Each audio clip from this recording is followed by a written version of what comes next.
City India news Telugu. Welcome to city India news. ఉమ్మడి మహబూబ్ నగర్ జిల్లాలో నేడు ఎమ్మెల్సీ ఉప ఎన్నిక పోలింగ్ జరుగుతుంది.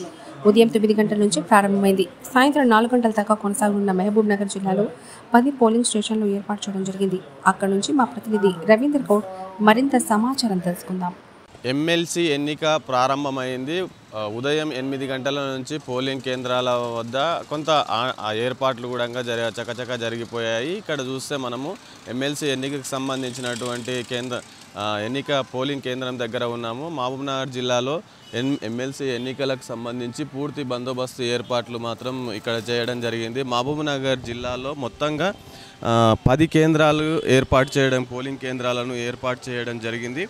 అయితే ఈ 10 పోలింగ్ కేంద్రాలకు సంబంధించినటువంటి ఓటర్లకు సంబంధించి తీసుకుంటే మనకి ఎంపీటీసీలు, జెడ్పీటీసీలు, మున్సిపాలిటీ వార్డ్ మెంబర్లు మొత్తంగా ఓట్ల లెక్క చూసుకుంటే 1439 ఓట్లు ఉండగా, అంటే మొత్తం ఈ ఓట్లలో పోలింగ్ కేంద్రాలను చూసుకుంటే మొత్తం ఉమ్మడి మహబూబ్నగర్ జిల్లాలో 10 కేంద్రాలను ఏర్పాటు చేయడం జరిగింది. మహబూబ్నగర్లో వచ్చేసి 245 ఓట్లు ఉండగా, కోడంగల్లో 56 ఓట్లు, నారాయణపేటలో 205 ఓట్లు ఉండగా, వనపర్తి జిల్లాలో 218 ఓట్లు ఉండగా, గద్వాల 225, కొల్లాపూర్ 67, నాగర్ కర్నూలు 101, అచ్చంపేట 79, కల్వకుర్తి 72, షాద్నగర్ 171 ఓట్లు ఉండగా, అయితే మొత్తం మీదగా ఇక్కడ ఉమ్మడి జిల్లాలో మొత్తం పోలింగ్ కేంద్రాలను కట్టుదిట్టమైనటువంటి భద్రతా ఏర్పాట్ల మధ్య ఏర్పాటు చేయడం జరిగింది. అదేవిధంగా ఒక్కొక్క ఓటరు తమ ఓటును వినియోగించుకోవడానికి ఇప్పుడే పోలింగ్ కేంద్రాల వద్దకి చేరుకుంటున్నారు. అంటే ప్రధానంగా పోటీ వచ్చేసి కాంగ్రెస్ తర్వాత బీఆర్ఎస్ మధ్యనే నెలకొన్నది.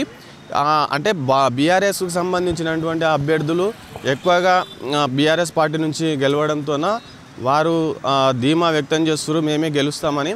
ఈ మధ్యనే కాంగ్రెస్ ప్రభుత్వం ఏర్పడడంతోన కాంగ్రెస్కు వలసలు కొనసాగించడంతో కొంత మేమే గెలుస్తామని ఇరు పార్టీల మధ్యలో హోరాహోరీ పోటీ మాత్రం జరుగుతుంది.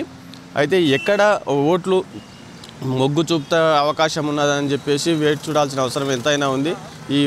ఈ ఎన్నిక అనివార్యం కారణంగా చాలా ఆసక్తి రేపుతున్నటువంటి పరిస్థితి. మహబూబ్నగర్ జిల్లాలో ఈ ఎన్నిక పోలింగ్ కేంద్రాల ప్రతి ఒక్క ఓటు కీలకం అయిన కారణంగానే ఈ ఎన్నికకు సంబంధించి పూర్తి అంటే బందోబస్తు ఏర్పాట్లు కూడా ఒక్కొక్క ఓటరు కూడా కీలకం కాబోతున్నాడు కనుక ఎవరి ధీమా వాళ్ళు వ్యక్తం చేస్తున్నటువంటి పరిస్థితి.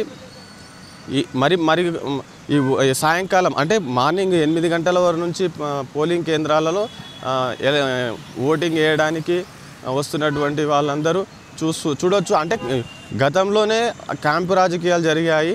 కాంగ్రెస్ సంబంధించినటువంటి అభ్యర్థి మేము గెలుస్తామని చెప్పేసి ధీమా వ్యక్తం చేస్తున్నటువంటి పరిస్థితి.